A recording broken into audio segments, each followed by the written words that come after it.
হোলি আর ইফতার special আমার আজকের recipe দই বড়া। কিভাবে বড়া স্টোর করবেন, কতদিন পর্যন্ত স্টোর করা যাবে, কি ফলো করে বড়া বানালে বড়া তুলোর মতো নরম হবে, সমস্ত টিপস সহ রেসিপি শেয়ার করছি। নমস্কার বন্ধুরা, রুমার হেসেলে সবাইকে স্বাগত।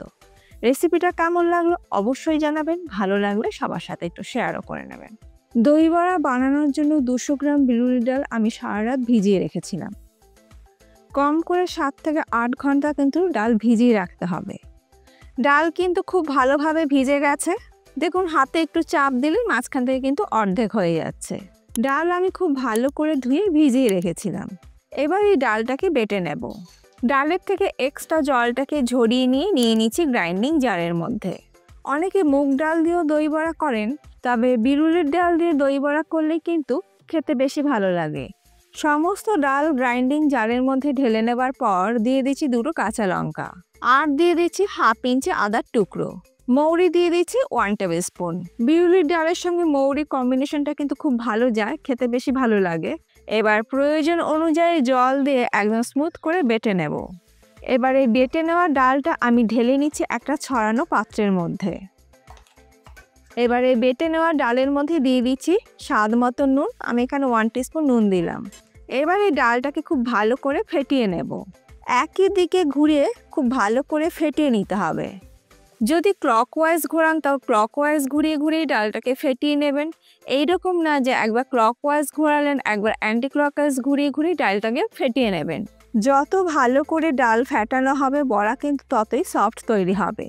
এর মধ্যে কিন্তু কোনো রকমের খাবার সোডা, বেকিং সোডা, ইনো এই সমস্ত ব্যবহার করার প্রয়োজন পড়ে না। শুধু খুব ভালো করে ফেটিয়ে নিতে হবে, তাহলে কিন্তু বড়া একদমই তুলোর মতো সফট তৈরি হবে। দেখুন আমি কিন্তু একই দিকে ডালটাকে ঘুরিয়ে ঘুরিয়ে ফেটিয়ে নিচ্ছি। ডাল আমার খুব ভালো করে ফেটিয়ে নেওয়া হয়ে গেছে। কি করে বুঝবেন যে ডাল ভালো করে ফেটানো হয়েছে? প্রথমত দেখুন ডালটা আগের থেকে অনেকটাই ফুলে গেছে।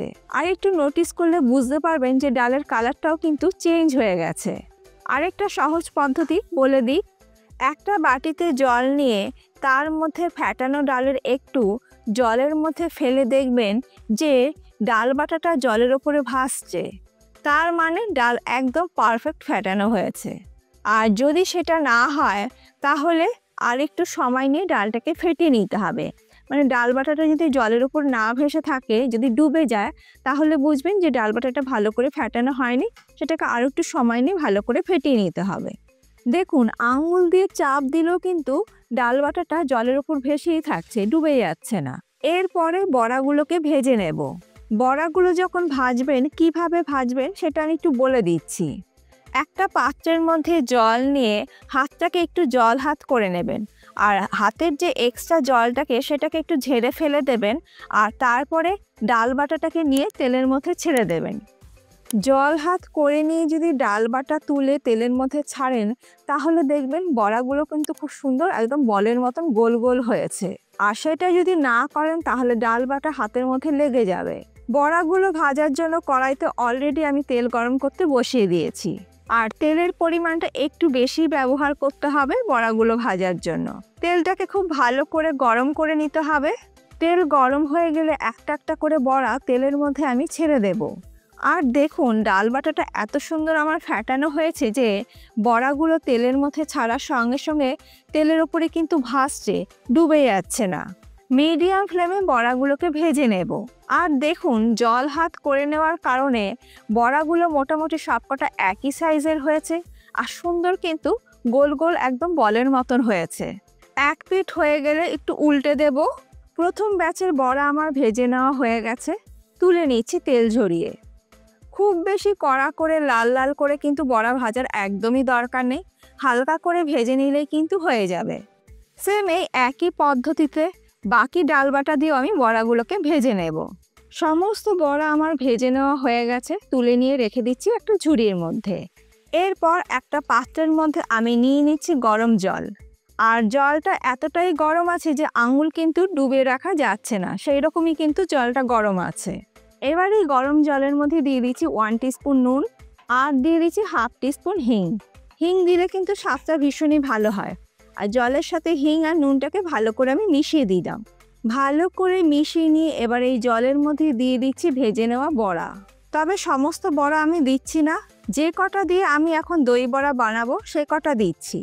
গরম জলের মধ্যে বড়াগুলো কিছুক্ষণ ভিজিয়ে রাখলে বড়ার মধ্যে সুন্দরভাবে জলটা ঢুকে যায়, বড়া আরও সফট হয়ে যাবে। ওপর থেকে একটা প্লেট আমি চাপা দিয়ে দিলাম, কারণ বড়াগুলো নাইলে জলের ওপরে ভেসেই থাকছে। এইভাবে আমি 30 মিনিট রেখে দেব। এবার আমি একটা বড়া ভেঙে দেখিয়ে দিচ্ছি যে বড়াটা কতটা সফট তৈরি হয়েছে। দেখে নিশ্চয়ই বুঝতে পারছেন যে বড়াটা কতটা নরম হয়েছে আর ভেতরে কত সুন্দর জালি জালি তৈরি হয়েছে। একদম হাতে মুঠো করলে কিন্তু মুঠোর মধ্যে চলে আসবে, এই রকম বড়া নরম তৈরি হয়েছে। আর বাকি বড়াগুলোকে এবার আমি স্টোর করে রেখে দেব। নিয়ে নিলাম একটা স্টিলের কন্টেনার, আপনাদের যদি কাচের থাকে কাচেরও নিতে পারেন। এবার এই কন্টেনারের মধ্যে আমি সমস্ত বড়াগুলো রেখে দিচ্ছি। কন্টেনারের মধ্যে ভরে ডিপ ফ্রিজে 1 মাস আপনারা স্টোর করে রাখতে পারেন। এরপরে ওই বড়াগুলো দিয়ে যখন আপনারা দই বড়া বানাবেন, ডিপ ফ্রিজ থেকে 30 মিনিট আগে বের করে রাখবেন। তারপরে গরম জলে ডুবিয়ে দই বড়া তৈরি করে নেবেন। দই বড়া বানাবো তো দই তো লাগবেই, তবে এতটা দই আমার এখন লাগছে না। এর থেকে আমি 500 গ্রাম দই আলাদা একটা পাত্রের মধ্যে নিয়ে নিচ্ছি। এরপর একটা হ্যান্ড বিটারের সাহায্যে দইটাকে খুব ভালো করে ফেটিয়ে নিতে হবে। দেখুন দইটা কিন্তু আমার খুব ভালো করে ফেটিয়ে নেওয়া হয়ে গেছে। এবার এই দইয়ের মধ্যে আমি দিয়ে দিচ্ছি 3 টেবিল স্পুন চিনি। চিনিটাকে দিয়েও দইয়ের সাথে ভালো করে মিশিয়ে দিচ্ছি। দই বড়ার দইটা কিন্তু মিষ্টি মিষ্টি হলেই কিন্তু তাহলেই খেতে বেশি ভালো লাগে দই বড়া, তাই চিনির পরিমাণটা একটু বেশি ব্যবহার করতে হবে। তবে অবশ্যই আপনারা আপনাদের নিজেদের স্বাদ অনুযায়ী চিনিটা ব্যবহার করবেন। দইটা আমার বেশ ঘন লাগছে, তার জন্য এর মধ্যে একটু জল মিশিয়ে দিচ্ছি। বড়াগুলো যে জলের মধ্যে আমি ডুবিয়ে রেখেছিলাম সেই জলটাই কিন্তু আমি এর মধ্যে দিয়ে দিলাম। আর দই যদি খুব বেশি ঘন হয় না, তাহলে বড়ার মধ্যে কিন্তু দইটা সুন্দরভাবে ঢুকবে না। দিয়ে দিলাম 1/2 টিস্পুন বিট নুন। বিট নুনটা কিন্তু অতি অবশ্যই ব্যবহার করবেন, তাহলেই কিন্তু খেতে বেশি ভালো লাগবে। চাট মশলা আমি দিয়ে দিলাম 1/2 টিস্পুন। এবার দইয়ের সাথে আগে এইগুলোকে খুব ভালো করে মিশিয়ে নেব। এবার আমি এর মধ্যে দিয়ে দিচ্ছি স্বাদ মতো নর্মাল নুন। নুন আমি আগে ব্যবহার করলাম না, কারণ যেই জলটা আমরা দইয়ের মধ্যে ব্যবহার করেছি সেই জলের মধ্যেও নুন আছে। বিট নুন ব্যবহার করেছি, চাট মশলার মধ্যেও নুন আছে, তাই নুনটা যাতে বেশি না হয়ে যায় তার জন্য আমি সবার শেষে নুনটা ব্যবহার করলাম। আর এই নুন মিষ্টিটা কিন্তু আপনারা নিজেদের স্বাদ অনুযায়ী ব্যবহার করবেন। দই সব কিছুর সঙ্গে ভালো করে মিশিয়ে নেবার পর এবার আমি এর মধ্যে একটু কাজু আর কিশমিশ দিয়ে দিচ্ছি। এটা সম্পূর্ণ অপশনাল, আপনাদের ইচ্ছে হলে দিতে পারেন, ইচ্ছে না হলে দেবেন না। তবে হ্যাঁ, দই বড়া দইয়ের মধ্যে যদি আপনারা একটু কাজু কিশমিশ ব্যবহার করেন সেটা কিন্তু খেতে বেশি ভালো লাগবে। কাজু কিশমিশটা দিয়ে ভালো করে মিশিয়ে নিচ্ছি। আমাদের দই বড়ার জন্য দই একদম রেডি। অপর দিকে দেখুন বড়াগুলো কিন্তু সুন্দরভাবে ভিজে গেছে আর ফুলে গিয়ে বড়াগুলো কিন্তু প্রায় ডবল সাইজ হয়ে গেছে।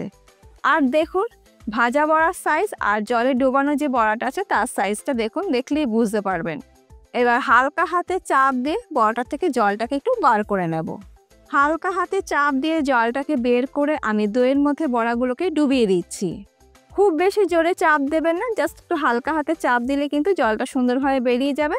আর দইয়ের বাটির মধ্যে বড়াগুলোকে দিয়ে দইয়ের মধ্যে ডুবিয়ে দেবেন।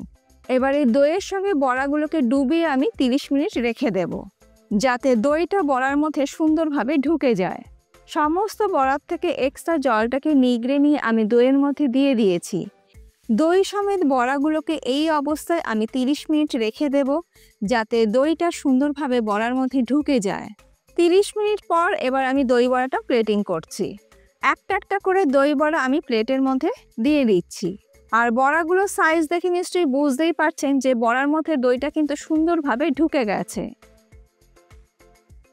আমি যে টিপসগুলো আপনাদের সঙ্গে শেয়ার করলাম সেই টিপসগুলো ফলো করে যদি আপনারাও দই বড়া বানান তাহলে আপনাদেরও দই বড়া কিন্তু এতই সুন্দর তৈরি হবে। বড়াগুলো ওপর থেকে আমি একটু দই দিয়ে দিচ্ছি।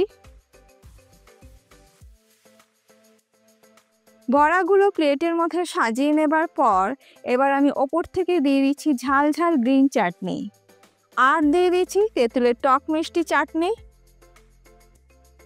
এই পর্যায়ে যদি আপনাদের জিভে জল চলে আসে তাহলে আমার কিন্তু কিছু করার নেই। ওপর থেকে ছড়িয়ে দিচ্ছি একটু ভাজা জিরের গুঁড়ো আর দেখতে একটু কালারফুল লাগার জন্য দিয়ে দিচ্ছি কাশ্মীর রেড চিলি পাউডার। বিট নুন বা চাট মশলা আমি আর ওপর থেকে ছড়িয়ে দিচ্ছি না, অলরেডি আমি দইয়ের মধ্যে সেটা দিয়ে মিশিয়ে নিয়েছি। দিয়ে দিলাম একটু ফ্রেশ ধনেপাতা কুচি, আর যেটা না দিলেই নয় সেটা হলো ঝুরি ভাজা। ওপর থেকে আমি ঝুরি ভাজা দিয়ে দিচ্ছি, আর দিয়ে দিচ্ছি বেদানা বা আনার দানা। এটা সম্পূর্ণ অপশনাল, আপনাদের ইচ্ছে হলে দেবেন বা ঘরে থাকলে দেবেন, পছন্দ করলে দেবেন, না করলে দেবেন না। আমি জাস্ট দিয়ে দিলাম, দেখতে একটু ভালো লাগে, কালারফুল লাগে, তার জন্য আমি দিয়ে দিলাম, আর ঘরে ছিল তার জন্য দিয়ে দিলাম। এবার আমি দেখিয়ে দিচ্ছি যে দই বড়াটা কতটা সফট তৈরি হয়েছে। চামচটা ঢোকানোর ধরন দেখে নিশ্চয়ই বুঝতেই পেরেছেন যে দই বড়াটা কতটা সফট হয়েছে। আর দেখুন দই বড়াটার মধ্যে কিন্তু দইটা সুন্দরভাবে কিন্তু ঢুকে গেছে, দেখে নিশ্চয়ই বুঝতেই পারছেন। আজকে আমার এই দই বড়ার রেসিপি আপনাদের কেমন লাগলো অবশ্যই জানাবেন। ভালো লাগলে বাড়িতে একদিন তৈরি করুন, আর আপনাদের কীরকম লাগলো সেটা ফিডব্যাকটা কিন্তু অতি অবশ্যই আমাকে দিতে ভুলবেন না।